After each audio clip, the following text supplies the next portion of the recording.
आज हम डिस्कस करना चाहते हैं एक और चीज जिसको हम कहते हैं बीट्स फिनोमेना। तो फिर कर इंशाल्लाह हम 9 चैप्टर को स्टार्ट करेंगे। बीट्स फिनोमेना में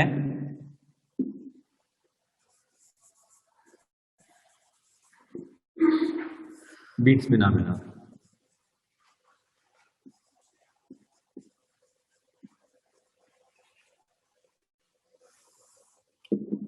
बीट फिनोमेना बीट कहते हैं ज़रबात को, आवाज का होना और आवाज का नहीं होना।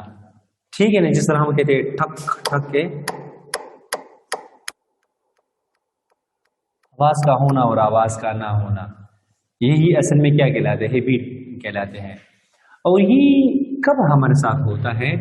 ये तब हमारे साथ होता है that is we can say two waves having small difference in frequencies, small difference in frequencies, small difference in a frequency,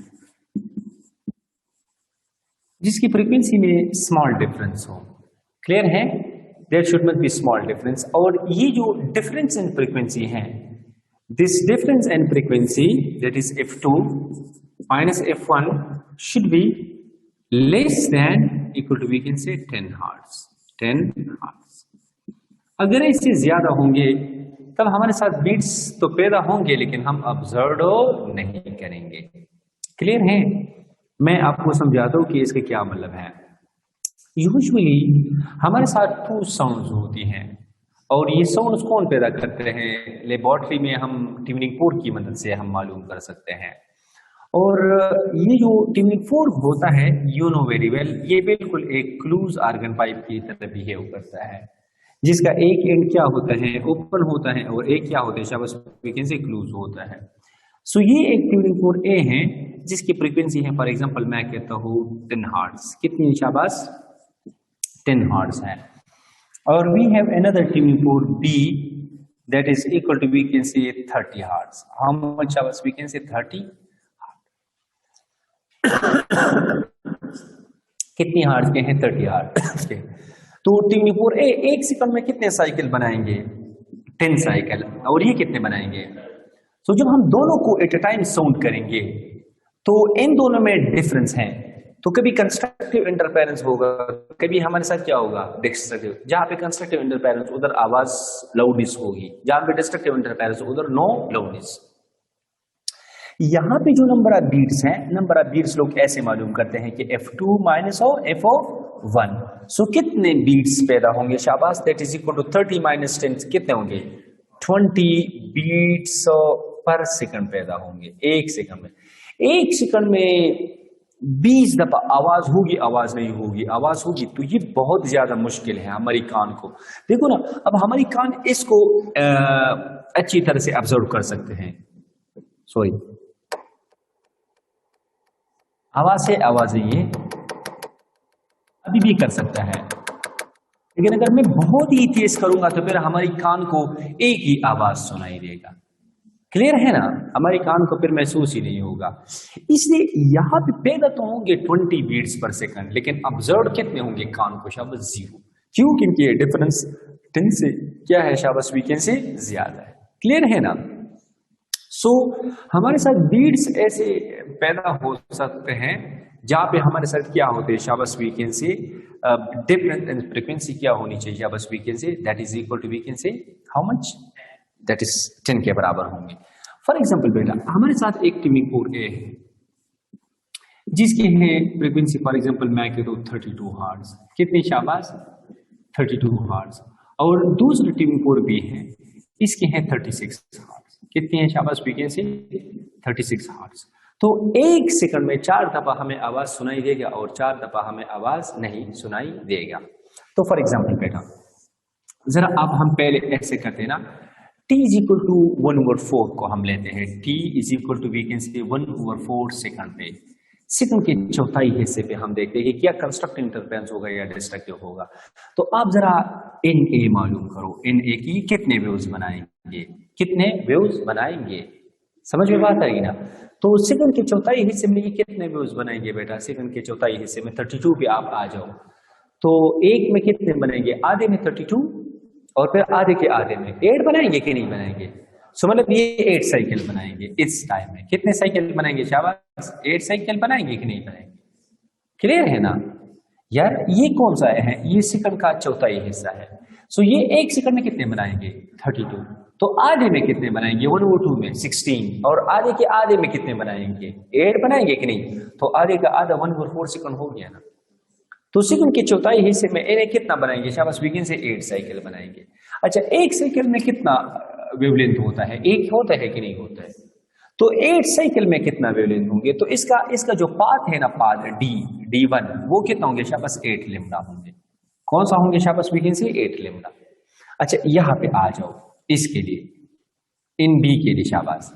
ये एक सेकंड में कितने बनेंगे? 36। तो हाथ में कितने बनाएंगे बेटा? 18 बनाएंगे कि नहीं? और हाफ के हाफ में 9 बनाएंगे। तो यहां पे ये कितने साइकिल बनेंगे? शाबाश 9 साइकिल। अच्छा, ये D2 कितना डिस्टेंस कवर करेगा? 9 लेम्डा करेगा कि नहीं करेगा? सो पाथ डिफरेंस इसमें कितना है? 9 लेम्डा माइनस 8 लेम्डा। तो पाथ डिफरेंस कितना है? शाबाश PD। वो लेम्डा है कि नहीं है?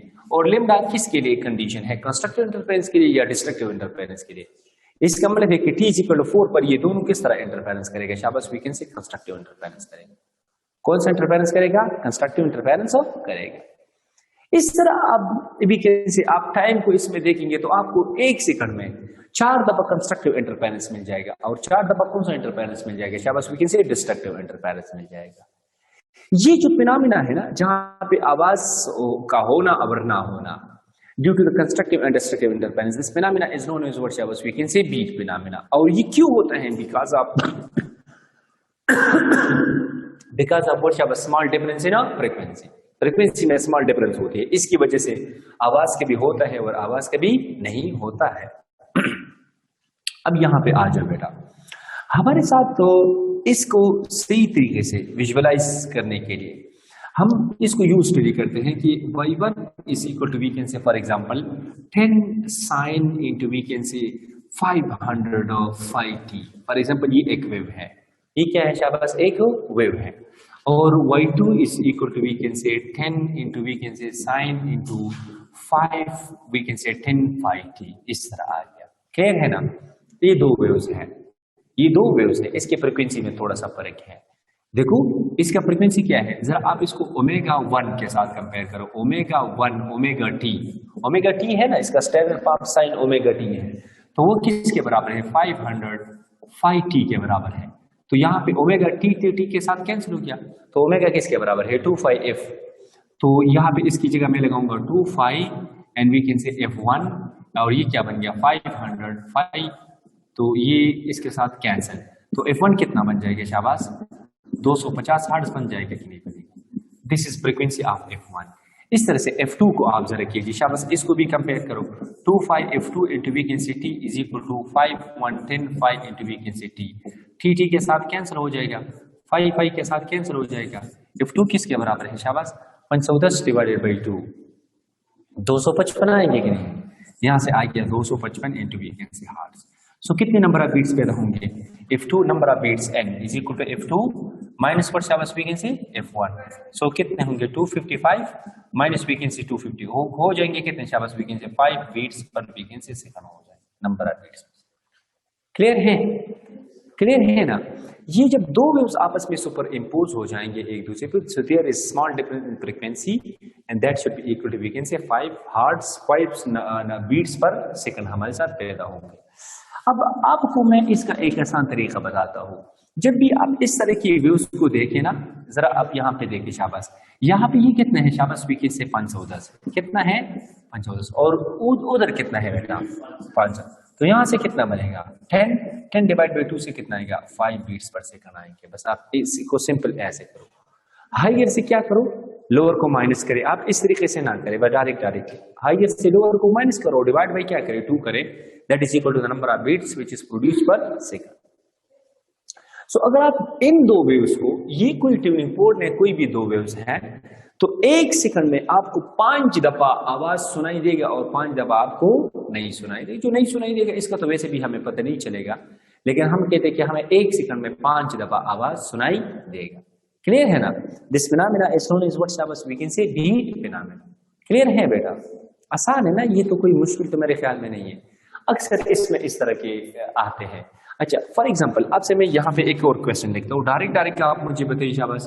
y is equal to, for example मैं कहता हूँ 5 sin इंटू वी कैन से 605t फॉर एग्जाम्पल, और दूसरा है for example y2 is equal to we can say that is equal to 6 sin and we can say 6 to 25t। Clear है ना? Clear है ना?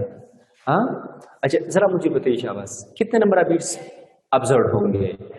हाँ, बल्कि इसको मैं थोड़ा सा ज्यादा मैंने लिया, इसको मैं 618 करता हूँ। चल अब 618 तो क्या होगा शाबाश? 618 माइनस क्या 600, तो यहाँ से कितना बनेगा 18 डिवाइड बाई 2, तो कितने बनेंगे 9 बीट्स। तो 9 तो 10 लेस देन 10 है ना, तो इसको हम ऑब्जर्व कर सकते हैं। हाँ,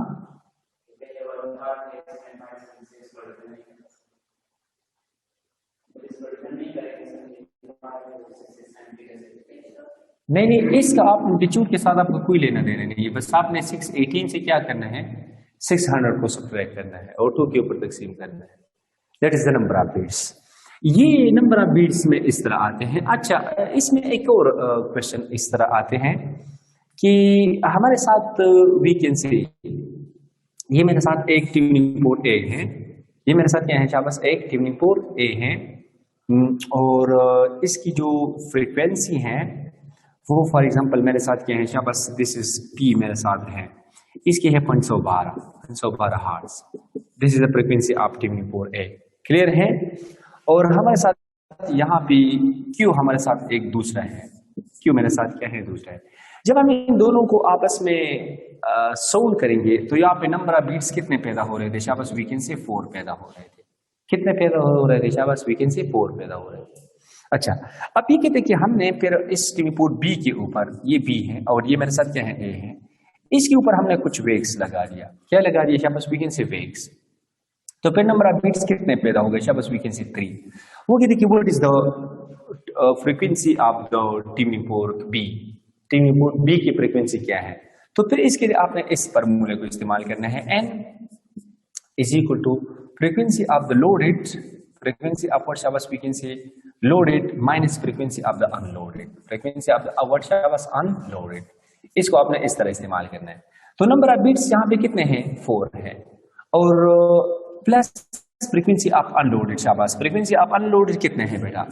512 है ना, तो इस माइनस को इधर आ जाएगा तो ये प्लस बन जाएगा 512, सॉरी ये 512 हो गया, और यहाँ पे क्या हो गया? Frequency of we can say load हो गया। क्या हो गया शाबाश? We can say load. तो यहाँ पे कितना बन जाएगा? 512 प्लस 4 क्या बनेगा? 516 बन जाएगा। क्लियर है? This is the frequency of we can say unloaded. तो क्यू का अब जरा यहाँ देखो ना, ये इसका कितना बनता है शाबाश? 516। तो ठीक है ना, यहाँ पे 512 है और यहाँ पे क्या है? 516 है। तो डिफरेंस इन फ्रीक्वेंसी 516 माइनस 512, तो 4 आ गया कि नहीं आ गया? क्लियर है ना? अब जब हमने इसको थोड़ा सा वेग्स लगा दिया तो फिर इसका 516 से थोड़ा सा कम हो गया होगा, तो 516 से कम होकर 515 हो गया होगा, और जब फिर हमने इसके साथ इसको मैक्स मतलब साउंड किया तो फिर कितने आ रहे हैं? 3। तो ठीक है ना, यहाँ पे अब इसके कितने हैं? 515 और यहाँ पे 512, तो 515 माइनस 512 तो 3 आ रहे कि नहीं आ रहे? क्लियर है? यहाँ पे समझ नहीं आ गया है ना आप लोगों को? देखो, ये आपके साथ एक्टिव पोर्ट एक है जिसकी अपनी फ्रीक्वेंसी कितनी है? 512 हर्ट्ज है। कितनी है? 512। और जब हमने इसको बी के साथ साउंड किया इस तरह से, दोनों को हमने मारा इस तरह से और फिर हमने छोड़ दिया, तो यहाँ पे कंस्ट्रक्टिव डिस्ट्रिक्ट, तो यहाँ पे नंबर ऑफ बीट्स कितनी पैदा हो रही थी? 4। फिर हमने इसके ऊपर कुछ वेग्स लगा दिया तो ये भारी हो गया। भारी होने से नंबर ऑफ बीट्स भी क्या हो जाएगा? कम हो जाएगा। What is the tuning fork B की ओरिजिनल फ्रीक्वेंसी क्या होगी बिफोर लोडिंग? बिफोर लोडिंग तो इसके फॉर्मूले ये है, n F load minus F unloaded. तो अनलोडेड की कितनी है? 512 है। इसको इधर लेके जाओ, 516 हो जाएगा कि नहीं हो जाएगा? इसका मतलब ये है कि ट्यूनिंग पोर्ट बी की अपनी ओरिजिनल फ्रीक्वेंसी कितनी थी लोडिंग से पहले? 516, तो होनी भी चाहिए। देखो ये कितना है 512, और नंबर ऑफ बीट्स कितने हैं 4, तो ये क्या हो सकते हैं शाबाश 516 हो सकते हैं या 508 हो सकते हैं, लेकिन 516 होंगे। क्लियर है ना, क्योंकि 508 अगर मैं मान लूंगा ना 508, तो फिर भी इसके डिफरेंस कितना आ रहा है 12, लेकिन फिर अगर हम वेक्स लगाएंगे, अगर हम 508 को ओरिजिनल मानते हैं, क्या मानते हैं शाबाश, तो ठीक है यहां की 4 तो आ रहा है, डिफरेंस क्या आ रहा है शाबाश, इनका 4 नहीं आ रहे क्या, समझ में, अगर हम 50, लेकिन वेक्स लगाने के बाद ये 508 से कहां पे गया होगा 507 पे, और ये कितना है, तो अब डिफरेंस कितना आ रहा है 5, हालांकि कहते कि वेक्स लगाने के बाद यहाँ पे डिफरेंस कितना है 3 है, इसलिए हम 508 को नहीं मानेंगे, बल्कि इसकी जो पॉसिबल है उसको आपने लेना है। क्या लेना है शाबाश, फॉर एग्जांपल मैं आपको इस तरह के ये बता दूं ना, ये मैं कि तो मेरे साथ 2 ट्यूनिंग पोर्ट है, ये इसकी अपनी कितनी है शाबाश 512, ठीक है ना, ये ट्यूनिंग पोर्ट ए है चले, और मैं कि तो ये ट्यूनिंग पोर्ट बी है, ये कितनी शाबाश ट्यूनिंग पोर्ट बी, और इसका जब मैंने इसके साथ घाया ना तो कितना आ रहा था 4, तो इसकी कितनी पॉसिबल है, इसकी 2 फ्रीक्वेंसी पॉसिबल है, 4 कब आएंगे, या जब आपके साथ इसकी कितनी होती है 516, या क्या होगी शाबाश 508, ये दोनों आ सकते हैं, तो फिर इसमें हम कौन सा सही मान लेते हैं, हम नहीं। अब जरा मुझे बताइए, ये क्या देखिए मैंने वेक्स लगा दिया, मैंने क्या लगा दिया वेक्स, तो वेक्स लगाने के बाद नंबर ऑफ बिट्स कितने होंगे 3, अब जरा आप पहले 508 को सही मान ले शाबाश, 508 को तो लगाने से पहले, वेक्स लगाने से पहले 4 आ रहा है, वो तो ठीक है, लेकिन जब हमने वेक्स लगा लिया तो अब इसका हमने ओरिजिनल 508 माना है, तो ये क्या बन जाएगा 507 पे आया होगा कि नहीं, तो फिर 512 और 507 में कितना आ रहा है 5 आ रहा है, हालांकि यहाँ पे नंबर ऑफ बिट्स कितने हैं 3 है, इसका मतलब कि 508 को ना मान, अब इसका 5016 मान ले, 516 मान ले, तो बिट्स कितने आ रहे 4, वेक्स लगाने के बाद ये थोड़ा सा कम हो गया होगा, तो ये कितना हो गया होगा शाबाश, वी कैन से 5 हो 15, तो नंबर ऑफ बिट्स कितने आ रहे थे, इसका मतलब कि आपके साथ जो 2 पॉसिबल हो सकते हैं ना, इसमें जो हायर है that will be the correct of frequency. जी क्या 5 हो जाए, वेट लगाने के बाद ये कम हो जाएगा, भारी हो जाएगा, ज्यादा नहीं हो सकता। कौन सा, तुम क्या कहना चाहते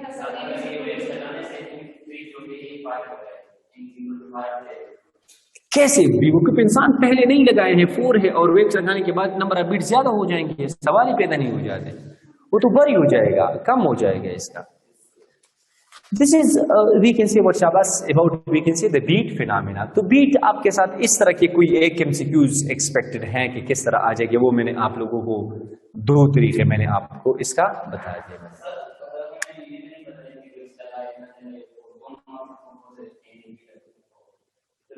ऐसे तो नहीं पूछ सकते, खामखा बताए होगा यार जी। हाँ तो फिर तो दोनों पॉसिबल है, अगर वेक्स ना लगाए तो फिर ये तो फिर इनकम्प्लीट क्वेश्चन है, फिर तो दोनों पॉसिबल है, लेकिन वेक्स लगाए हैं तो फिर जो हाई है उसको आपने लेना है, बस सिंपल इज दैट। क्लियर है। इसके बाद हमारे साथ इसमें है लास्ट टॉपिक है, वो हमारे साथ क्या है, डॉपलर इफेक्ट है। कौन सा है शाबाश, डॉपलर इफेक्ट।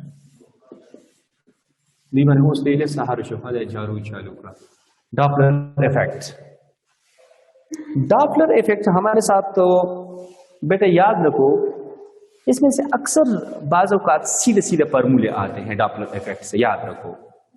डॉपलर इफेक्ट असल में है क्या, अपेरेंट फ्रीक्वेंसी के में अपेरेंट चेंज आ जाएगा, अपेरेंट चेंज इन फ्रीक्वेंसी आएगा, जाहिरी, जिस तरह अपेरेंट वेट और रियल वेट का मैंने कंसेप्ट दिया था, इस तरह यहां पे भी क्या होगा शाबाश, अपेरेंट चेंज इन फ्रीक्वेंसी आएगा।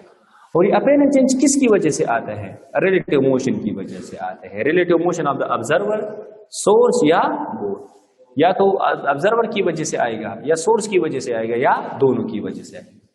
So relative motion of the observer या सोर्स की वजह से फ्रीक्वेंसी में जो अपेरेंट चेंज आता है, इसी ही को हम कहते हैं डॉपलर इफेक्ट या डॉपलर शिफ्ट हम इसको कहते हैं।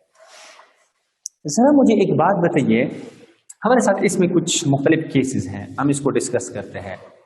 जिस तरह बेटा आपने देखा होगा कि जब कभी आप रेलगाड़ी आपकी तरफ आ रही है ना, रेलगाड़ी, तो वो इस तरह का आवाज निकालते हैं।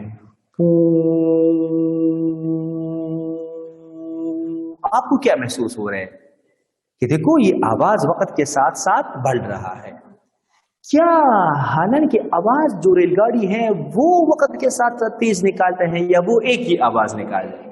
वो तो एक ही आवाज निकालते। रेलगाड़ी तो ऐसे तो नहीं करते क्यों ऐसे, क्लियर है ना? वो एक ही आवाज निकालते हैं। लेकिन जैसे ही आपके कान के करीब पहुंच रहे हैं, आपको ये महसूस हो रहा है यार आवाज की पिच फ्रीक्वेंसी बढ़ रही है, आवाज की फ्रीक्वेंसी बढ़ रही है। समझ में बात है ना? किसकी वजह से? जब तुम्हारे करीब आ रहा है, क्लियर है ना? या जब तुम इसके करीब जा रही हो तब भी आपको क्या आएगा? इंक्रीज आएगा। क्लियर है ना? सो हमारे साथ यहाँ पे कुछ केसेस है। मैं कहता हूं ना, याद रखो, मैं कहता हूं कि केस नंबर 1 ये है, इसमें इस फॉर्मूले को सिर्फ आप याद रखें। केस नंबर 1 में क्या है? व्हेन सोर्स मूव्स टुवर्ड, बहुत कैलोरी है यार इस चिप्स के अंदर, बहुत बड़ी। When source moves toward a stationary, इसलिए इससे बंदा मोटा हो जाते ना, स्टेशनरी ऑब्जर्वर।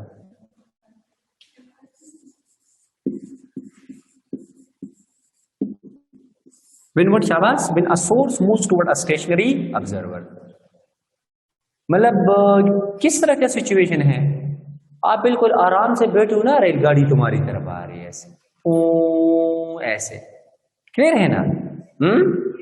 कैसे ऐसे? This is source. यहां पे अब एक चीज को समझने की कोशिश करें। यहां पे क्या है शाबाश? ऑब्जर्वर है। यहां पे क्या है? ऑब्जर्वर है। यहां पे इसकी वेलोसिटी कितनी है? वेलोसिटी ऑफ द ऑब्जर्वर वो 0 है। क्लियर है ना? और यहां पे ये इस तरह जाता है ऐसे, क्लियर है? अच्छा, इसकी वेलोसिटी को हमने वी एस का नाम दिया है, वी सोर्स का। किसका हमने नाम दिया है? जरा आप मुझे किताब थोड़ा सा दे दो, मैं किताब के मुताबिक करने की कोशिश करता हूं। किताब में क्या लिखा है? किताब में लिखा है, अच्छा, किताब में ये कहा है कि सोर्स मूव्स टुवर्ड अ स्टेशनरी लिसनर। चले, सो यहां पे किताब में इस वेलोसिटी को, जो सोर्स है ना, इसको ए का नाम दिया है। क्या नाम दिया शाबाश? ए का, हमारी किताब में, ठीक है ना? और इसको किसका नाम दिया है? बी का नाम दिया है। लेकिन वैसे जनरली माना वी एस होनी चाहिए और वी ऑब्जर्वर होनी चाहिए। V s velocity of source और velocity of the observer, clear है ना? अब जरा मुझे एक बात बताइए, ये किस वेलोसिटी के साथ जाते हैं शाबाश? ए के साथ सोर्स जाता है, और सोर्स आवाज भी निकालेगा, उस आवाज की भी वेलोसिटी है। इसको मैंने किसका नाम दिया शाबाश? वी का मैंने नाम, ठीक है ना? अच्छा, ये आवाज किसके कान में जाएगा? ऑब्जर्वर के कान में जाएगा कि नहीं जाएगा? क्लियर है? इसका मतलब कि आवाज भी ऐसे जाता है और सोर्स भी जाता है इस तरह से। किसकी तरफ जाता है? ऑब्जर्वर की तरफ आता है। किसकी तरफ आता है? ऑब्जर्वर। सो जनरली आप इस फॉर्मूले को याद रखो कि F dash is equal to F we plus minus b divided by v plus minus a. याद रखो, या हम इसको एक और अंदाज में लिखते हैं, F dash is equal to F we plus minus velocity of the observer V plus minus velocity of the source. ये तो अभी आप बताइए कौन सा आपको पसंद है? चलिए किताब के मुताबिक समझा दो। चले, क्लियर है ना? हाँ, नीचे वाला पसंद है? चलिए बस इसके मुताबिक समझा दो। हाँ, ऊपर वाला, ओके। सो वी कैन से, चलिए किताब के मुताबिक ऊपर वाले B, velocity of the observer and velocity of the source. अच्छा, मुझे एक बात बताइए, ये इस फॉर्मूले से हम 6 केसेस निकाल सकते हैं, 6 पॉसिबल केसेस है इसके। केस नंबर ये है, 1 ये है, when source moves toward a stationary observer. Observer हमारा क्या है? मुझे एक बात बताइए, एक पॉइंट बहुत ही इंपॉर्टेंट है। यहां पे हमारे साथ है एक ऑब्जेक्ट है a, which is moving with 3 metre per second. और यहाँ पे है एक ऑब्जेक्ट है b which is moving with 2 metre per second. तो अब जरा मुझे वी ए बी मालूम करें। शाबाश। Velocity of A with respect to B कितना होगा? 1 मीटर पर सेकंड होगा। कितना होगा? 1। देखो ना, velocity of A with respect to B, velocity of A with respect to B, तो बी कितने के साथ जाता है? 2। तो ए ही ना समझे कि मैं 3 के साथ जा रहा हूं, इसके पीछे पीछे तो बी भी आ रहे हैं। सो ये दोनों सेम डायरेक्शन में जाते हैं, ये अपोजिट में है, इसलिए हमने एक से दूसरे को क्या कह सकते हैं। जब ये दो चीजें सेम डायरेक्शन में जाएंगे ना, रिलेटिव वेलोसिटी मालूम करने के लिए आपने एक को दूसरे से क्या करना है? सब्ट्रैक्ट करना पड़ेगा। और अगर अपोजिट डायरेक्शन में जाएगा तो फिर ऐड करना पड़ेगा। ये मैंने क्लास में बताई था रिलेटिव वेलोसिटी को मालूम करने के लिए। अब हम यहाँ पे इस चीज को इस्तेमाल करो, F dash apparent change in frequency का फॉर्मूला होगा एफ ओ वी।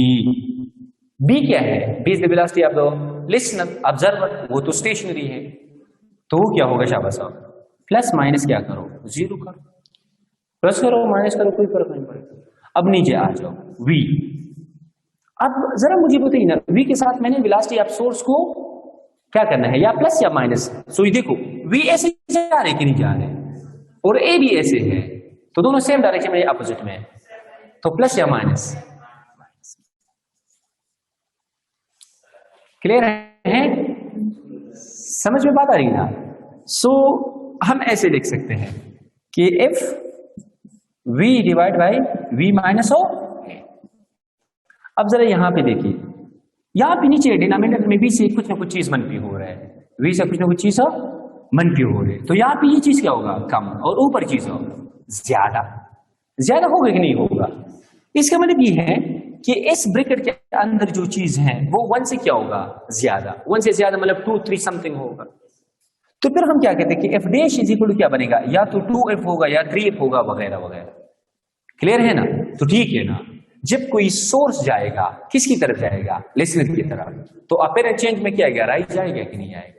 तो होनी चाहिए ना। देखो अपैरेंट चेंज क्या होता है? डबल है ओरिजिनल फ्रीक्वेंसी, मतलब इसमें क्या हो रहा है? शाबाश, फ्रीक्वेंसी राइज हो रहा है, और होनी भी चाहिए। When a source is moving toward a stationary observer, there should be rise in frequency. मतलब समझ में बात आएगी ना? सो अब यहां पे जरा आप देखें, अपैरेंट चेंज इन फ्रीक्वेंसी क्या हो गया? F is equal to f of v minus of we can say v a। अच्छा, ये a क्या है बेटा? This is the velocity of the source। सो अगर velocity of source velocity of sound के साथ जाए, वेलोसिटी ऑफ साउंड कितनी है? 340 342 मीटर पर सेकंड। यूजुअली इतना होते हैं ना, 332 0 डिग्री पर होता है, चैप्टर नंबर 8 में बताया था। क्लियर है ना? बिल्कुल, इसके जो Newton formula for speed of sound है ना, ये तो हमने बहुत पहले स्टार्ट किया था इस चैप्टर को। सो वी कैन से ऊपर वाले क्लास में, if v is equal to a, if v is equal to शाबाश a, कि आवाज जो पू की वेलोसिटी क्या होती है? 340 342, और वो ट्रेन भी 342 से जाए, तो फिर क्या होगा? शाबाश, v माइनस a 0। तो फिर अपैरेंट चेंज क्या होगा? शाबाश, हाँ, वो इनफाइनाइट हो जाए। जो ट्रेन पे 342 सर अरमानी वही घर देख लमा वो गुने दे डाला वो शो दासी वा वही, हाँ आओ जेस तो बोली ना, जेस को जुड़ा है ना 30 रवारी लाजम आ भाई।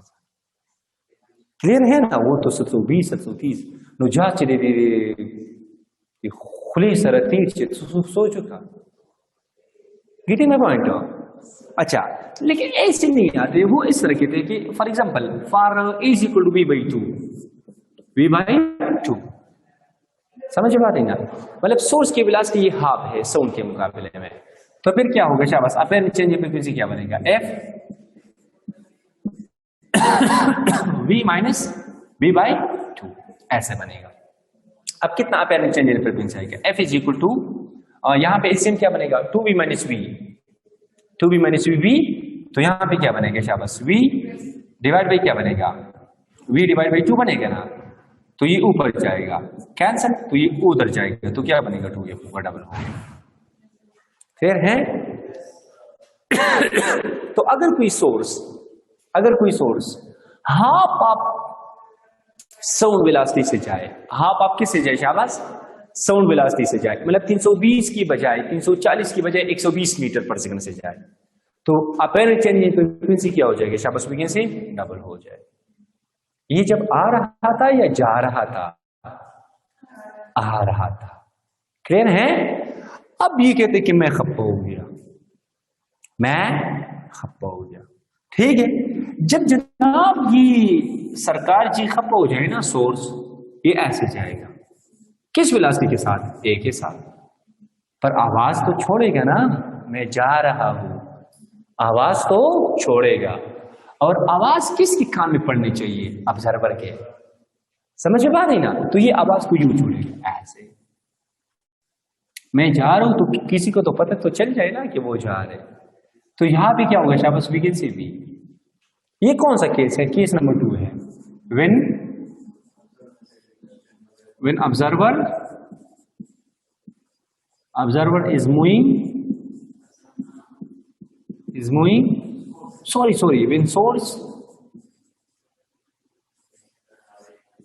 when source is moving away from stationary listener या from observer, बड़ा सिंपल एज दैट। ठीक है ना? अब फ्रीक्वेंसी में क्या होनी चाहिए? राइज या फॉल्स? फॉल्स होनी चाहिए। तो जरा देखते हैं कि क्या होता है। जनरल फार्मूला क्या है? क्या general formula? General formula F is equal to F dash is equal to F V plus minus 0। अच्छा, अभी V या तो मैं इसके साथ A को प्लस करूंगा या माइनस करूंगा। तो जरा देखो ना, A से V A से अब बस हाँ प्लस करेंगे। अभी देखो ना, ये ज्यादा चीज पे तकसीम हो रहे हैं। ज्यादा चीज पे तकसीम होगा तो there should be decrease in frequency. Clear है? ये भी जाएगा ना तो there should be falls in frequency. Case number 3 में अब ये सोर्स कहते हैं कि अभी हमें करने दो यार। ठीक है ना? तो केस नंबर 3 ये है, when observer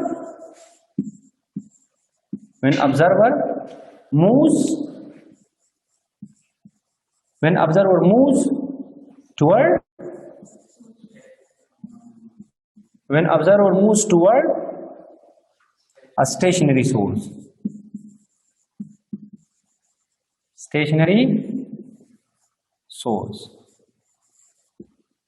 सोर्स की तरफ जाते। शाबाश। अब होगी क्या? यहां पे जरा देखिए, this one is of source, this one is of observer. आवाज कौन निकालेगा? सोर्स। आवाज ऐसे जाए। आवाज को हमने किसके नाम दिया है? वी। यहां पे ए क्या होगा? शाबाश, 0।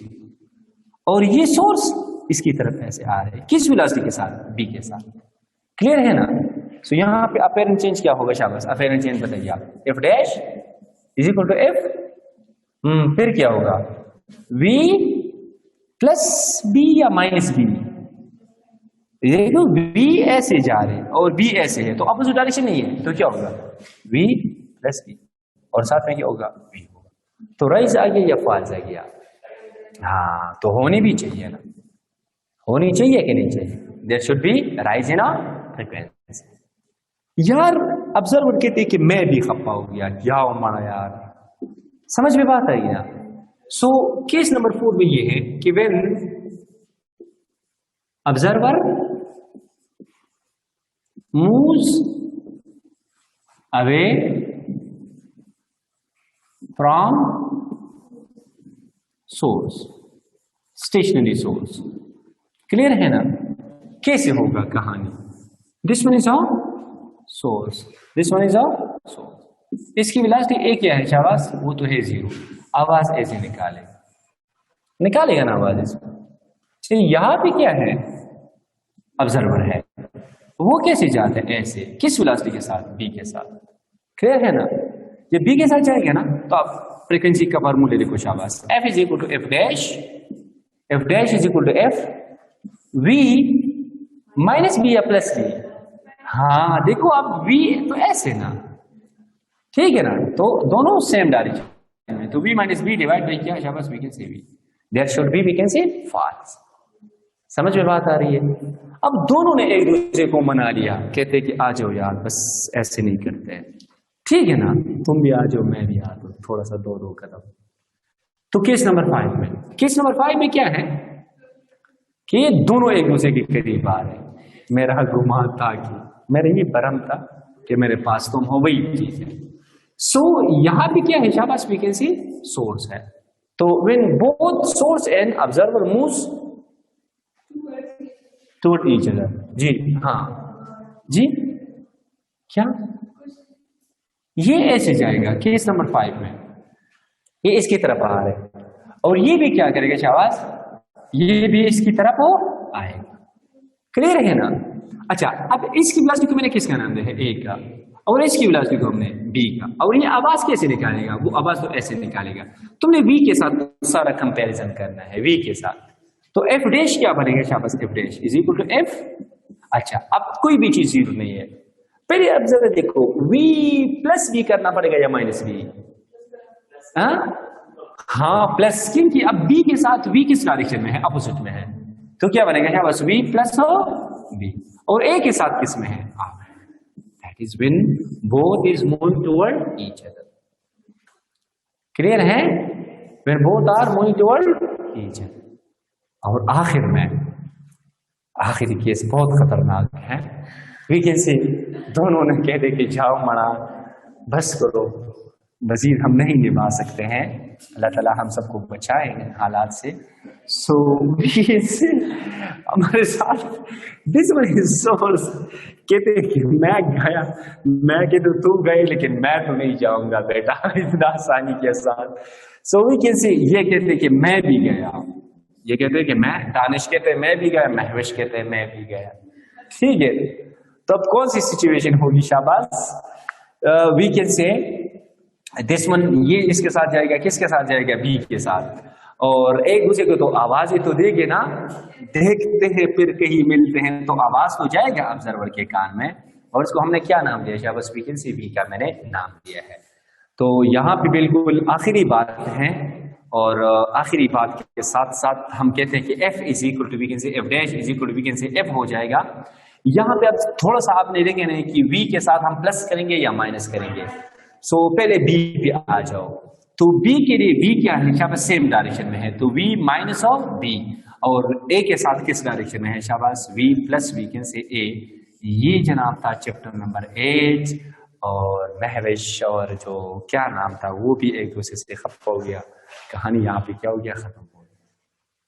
सो मेरे ख्याल में डॉपलर इफेक्ट में ये बहुत थोड़े से लांजे बनते हैं कि यार मैं प्लस लगाऊंगा या मैं माइनस लगाऊंगा। उसके तरीका मैंने आपको बता दिया कि सेम डायरेक्शन में है तो माइनस लगाओ, अपोजिट डायरेक्शन में है तो क्या लगाओ, प्लस लगाओ। क्लियर है बेटा? कल इंशाल्लाह वी विल ट्राई कि हम फिजिकल ऑप्टिक्स को डिस्कस करेंगे। तो यहां तक आपके जहन में कोई क्वेश्चन है? जी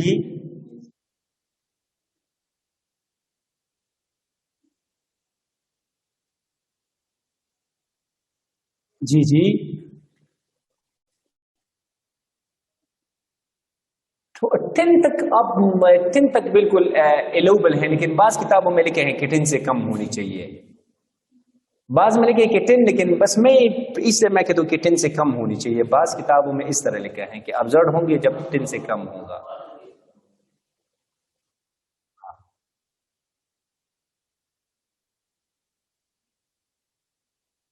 व्हाट्सएप पे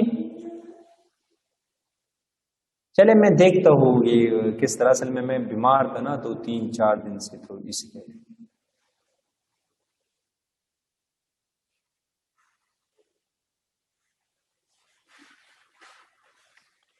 अस्सलाम वालेकुम सर। वालेकुम अस्सलाम। सर मुझे एक एमसीक्यू पूछना है। जी जी, सर वो है कि आपने कराया था लेकिन मुझे शायद फॉर्मूला भूल गया, मुझसे हो नहीं रहा। The kinetic energy of the body increases by 300%, the linear momentum of the body increases by. नहीं ऐसे ऐसे तो खैर नहीं आते हैं, इस तरह के क्वेश्चन नहीं आ सकते हैं। मैंने आपको बताया था कि अगर आपसे पूछते हैं तो इस तरह के क्वेश्चन पूछेंगे कि if there is percentage increase in momentum, how much percentage increase will occur in kinetic energy. आपसे ऐसे नहीं पूछ सकते हैं कि there is change in kinetic energy तो फिर मोमेंटम में कितना आएगा। इसके लिए फिर आपने इसके रूट लेना होगा, और उसके रूट आप बगैर कैलकुलेटर के नहीं ले सकते हो। तो ये वाला नहीं आएगा, बल्कि दूसरे वाला आएगा कि परसेंटेज इंक्रीज इन मोमेंटम इतना है, तो what is the percentage increase in kinetic energy. ठीक है सर। और सर आपको कुछ हाँ, पता चला इस तरह की वो सही सर। सर वो उसका पता चला कि क्या होगा ईटा का आपको कुछ? वालेकुम सलाम जी हुस्ना। सर ये एक बात समझनी थी कि जब सोर्स की मोशन होती है ना तो फ्रीक्वेंसी में चेंज वेव की वजह से आता है, और जब ऑब्जर्वर की मोशन होती है तो वेलोसिटी की चेंज की वजह से ये फ्रीक्वेंसी में चेंज आता है। ये बुक में नहीं, लिखा है। वेलोसिटी में चेंज की वजह से नहीं है। असल में जब सोर्स मोशन करते हैं ना, सोर्स, तो फिर हमारे साथ फ्रीक्वेंसी आपके कान में नंबर ऑफ साइकिल ज्यादा पड़ जाएंगे। नंबर ऑफ साइकिल हमारे साथ क्या है, that is equal to we can say frequency है, तो फिर नंबर ऑफ साइकिल ज्यादा गिर जाएंगे फ्रीक्वेंसी सोर्स की वजह से। क्लियर है ना? इसका वेवलेंथ पे असर हो हेलो, जाता है, हाँ, इसका फिर वेवलेंथ पे असर पड़ता है। तो नंबर ऑफ साइकिल आपके कान में ज्यादा गिर जाते हैं। जहां तक मेरी सोच का ताल्लुक है, तो मैं तो यही कहता हूं कि सोर्स की वजह से, जब सोर्स फ्रीक्वेंसी वेलोसिटी में चेंज की वजह से तो बिल्कुल पॉसिबल नहीं है, वेलोसिटी में चेंज की वजह से नहीं होता है। एक होते हमारे साथ वेव नंबर होता है, एक हमारे साथ होते वेव नंबर, एक हमारे साथ होती फ्रीक्वेंसी। सो यहाँ पे जो अपेरेंट चेंज आता है वो किसकी वजह से आती है? सोर्स जब मोशन करते हैं ना, तो इसकी वजह से फ्रीक्वेंसी में चेंज आता है, और जब ऑब्जर्वर मोशन करता है तो वेव नंबर की वजह से फिर हमारे साथ क्या आते हैं, अपेरेंट चेंज इन फ्रीक्वेंसी आती है। सर ये बात एक्सप्लेन करें। बस एक्सप्लेन मैं किस तरह करूंगा, लेकिन ये है कि आपने इसको मानना होगा कि हमारे साथ जब मोशन, सोर्स मोशन करेगा ना, तो इसकी वजह से हमारे साथ फ्रीक्वेंसी पे असर पड़ेगा, अपेरेंट चेंज इसकी वजह से आते हैं। और अगर हमारे साथ वीकेंड से ऑब्जर्वर मोशन करेंगे तो फिर वेव नंबर की वजह से। ये एक टेस्ट में हम लेके आए भी थे और मैंने उसी वक्त डिस्कस भी किया था आप लोगों के साथ कि एक हमारे साथ होते हैं वेव नंबर और एक हमारे साथ होती है फ्रीक्वेंसी। तो सोर्स की वजह से हमारे साथ फ्रीक्वेंसी में चेंज आएगा और ऑब्जर्वर की वजह से वेव नंबर में चेंज आएगा, नंबर ऑफ वेव्स में। सही है सर। और एक और क्वेश्चन है कि लिखा है कि विंड का असर स्पीड पे ना, कि द विंड और स्पीड ऑफ साउंड अगर इन डायरेक्शन हो तो तब हमारे पास वी रिलेटिव होता है v प्लस वी डब्ल्यू। तो सर जब विंड और स्पीड सेम डायरेक्शन में है तो वी रिलेटिव प्लस में क्यों आ रहा है? इसको तो नेगेटिव में नहीं होना चाहिए था। क्यों? तो वो इसको अपने साथ लेके जाएगा ना एक ही डायरेक्शन में। जब विंड जिस डायरेक्शन में चलती है, विंड जिस डायरेक्शन में चलती है और साउंड भी ऐसे जाएगी। आप अक्सर आपने देखोगे ना देहाती इलाकों में कि आवाज कभी तेज आता है, कभी कम आते हैं, तो वो हवा के डायरेक्शन में जब आवाज आ जाए तो फिर आपको ऊंचा सुनाई देता है। तो इसलिए फिर हम विंड को इसके साथ ऐड करते हैं, साउंड के साथ, वेलोसिटी ऑफ साउंड के साथ हम इसको ऐड करते हैं। V sound and velocity of weekend से विंड को ऐड करते हैं पर सेम डायरेक्शन, और अपोजिट के लिए हम इसको सबट्रैक्ट करते हैं। ये तो आम सी जनरल सी बात है। अगर दोनों की डायरेक्शन सेम होगा तो हम इसको प्लस करेंगे, एंड वीकेंड से अपोजिट है तो हम इसको सबट्रैक्ट करेंगे। लेकिन हम तो कहते हैं सेम डायरेक्शन के, जब हम रिलेटिव वेलोसिटी मालूम करते हैं तो हम तो फिर नेगेटिव लेते हैं, तो हम इसमें क्यों पॉजिटिव ले रहे हैं? या सिर्फ विंड के लिए बस?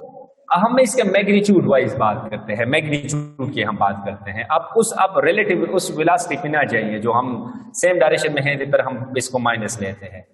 ये तो जाहिर सी बात है ना। मतलब एक चीज फॉर एग्जांपल ऐसे जा रहे ना, और तुमने पानी में रख दिया तो वो खुद वेलोसिटी के साथ जाते हो, साथ में जो पानी की वेलोसिटी इसके साथ ऑटोमेटिकली तेज जाएगा। तो वही मिसाल लीजिए कि एक आवाज ऐसे जा रही है ना और पीछे से हवा भी इस तरह चल रही है, तो फिर इसलिए हम इसके साथ प्लस करते हैं। अच्छा सर, लास्ट ये पाइजो इलेक्ट्रिक इफेक्ट है ना, बुक में लफ्ज आया है, इसके बारे में कुछ बताएं। कौन सा इफेक्ट हो? पाइजो इलेक्ट्रिक इफेक्ट, ये अल्ट्रासोनिक्स में लफ्ज आया है।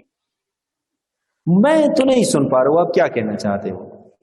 पाइजो electric effect, PIEZOELECTRIC, piezoelectric effect. I am sorry, मुझे पता नहीं है। थोड़ा सा आप नेट पे देखे ना, थोड़ा सा आपने भी कुछ करना है ना, ठीक है ना? थोड़ा सा आप भी अपने हाथ को थोड़ा सा तकाएं और आप भी कर ले, ठीक है? Thank you. चले, ऑल द बेस्ट।